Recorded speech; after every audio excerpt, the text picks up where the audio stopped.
हल्ला बोल टीवी और मैं हूं आपके साथ सुरभि। संभव गर्ल्स हॉस्टल कांड में सीबीआई ने छात्रा की मामी से जाके बातचीत की, उनसे कई पूछताछ की, जिसमें सीबीआई को कई अहम जानकारी मिले। उसके बाद सीबीआई ने प्रभात मेमोरियल हॉस्पिटल जाके पूछताछ की और संभव गर्ल्स हॉस्टल के गार्ड से भी पूछताछ की है, जिसके बाद सीबीआई के हाथ कई अहम सुराग लगे हैं। इसके बारे में विस्तार से बताएंगे हल्ला बोल टीवी के संपादक दीपक शर्मा। देखिए, नीट छात्रा की जो मौत हुई है, इस मामले में मामी से पूछताछ जब सीबीआई के अफसरों ने की गया जी जाकर जी, तो वहां उन्होंने कई जानकारियां दी। जी हाँ। ऐसी जानकारियां दी जो चौंकाने वाली थी। जैसे बताया कि नीलम अग्रवाल ने आकर पैसे ऑफर किए। जब छात्रा की सांसें चल ही रही थी तभी कह दिया कि हम लोग बचा नहीं पाए, लेकिन आप लोग को पैसे देंगे जी। साथ ही साथ और भी कई तरह की जानकारियां दी। इसके बाद सीबीआई की टीम ने दरबान से पूछताछ की। जो गार्ड जो है संभव गर्ल्स हॉस्टल कांड के, उसको उठाकर सीबीआई की टीम ले गई और उससे पूछताछ की कि क्योंकि उसी ने दरवाजा खोला था जी। उससे पूछा गया कि अंदर गया तो क्या देखा। तो उसने बताया कि जब वो संभव गर्ल्स हॉस्टल कांड के बाद जिस कमरे में छात्रा रहती थी, जब वो दरवाजा नहीं खोली, नाश्ते के लिए नहीं उठी, तो वो धक्का मारकर खोल करके अंदर गया। और जब अंदर गया तो वो कमरे में बेड पे लेटी हुई थी और उसके दोनों पैर नीचे गिरे हुए थे। और उस हालत में उसे तुरंत उठाकर सहज सर्जरी ले जाएगा।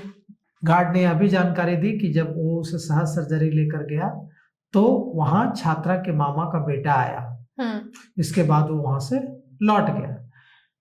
प्रभात मेमोरियल हॉस्पिटल भी सीबीआई की टीम गई और वहां प्रभात मेमोरियल हॉस्पिटल में जाकर भी पूछताछ की। दरबान ने जहां ये जानकारी दी कि छात्रा को गोद में उठाकर हॉस्टल से नीचे उतरा और वो सहज सर्जरी नर्सिंग होम तक ले गया जी।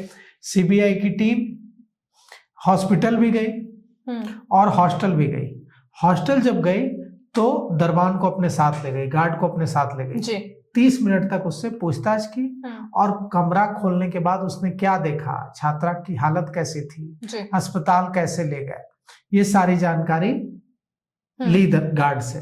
सीबीआई की टीम प्रभात मेमोरियल हॉस्पिटल भी गई और डॉक्टरों से भी पूछताछ की, क्योंकि यह भी आरोप लग रहा है कि उसका इलाज ठीक तरह से नहीं किया गया।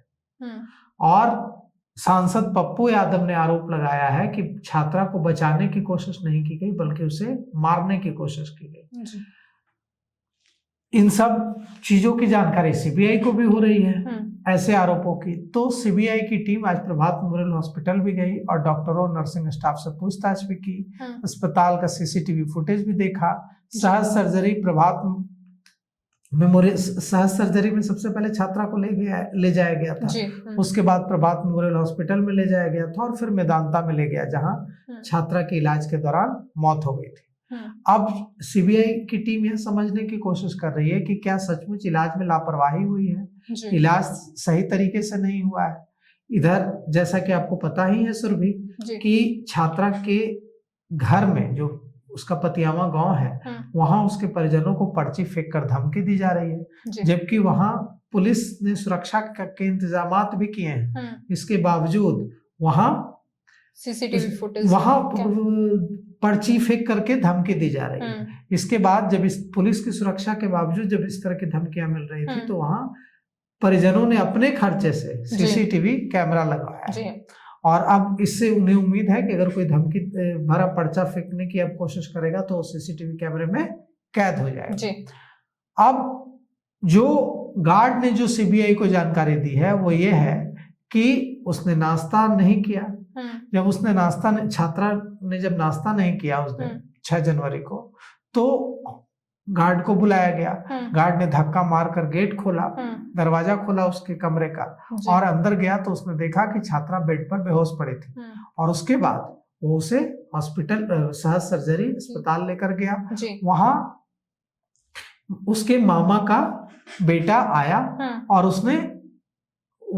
उसके बाद वो गार्ड वहां से लौट कर आया। तो सीबीआई की टीम रोज इस मामले में कहीं न कहीं जाकर पूछताछ कर रही है, चाहे पतियावा, चाहे मखदूमपुर के इस्माइलपुर, चाहे गया जी, चाहे अभी देखिए प्रभात मेमोरियल हॉस्पिटल, मतलब सीबीआई की टीम तार से तार जोड़ने की कोशिश कर रही है। अब जी। देखना यह है कि इस मामले का जो आरोपी है, जो कि जेल में बंद है, मनीष चंद्रवंशी, उससे मनीष चंद्रवंशी से कब पूछताछ की करें, जाती है। जी। तो देखिए इस मामले में सीबीआई जिस तेजी से आगे बढ़ रही है, हम हम्म। समझते हैं कि जल्द ही इस मामले में कुछ बड़ा खुलासा हो सकता है, क्योंकि ऐसी खबर है कि सीबीआई को भी कई अहम सुराग इसमें मिला है। जी।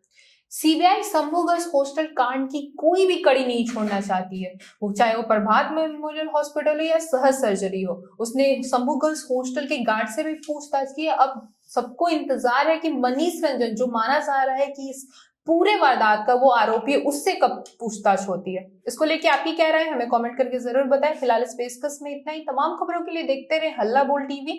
धन्यवाद।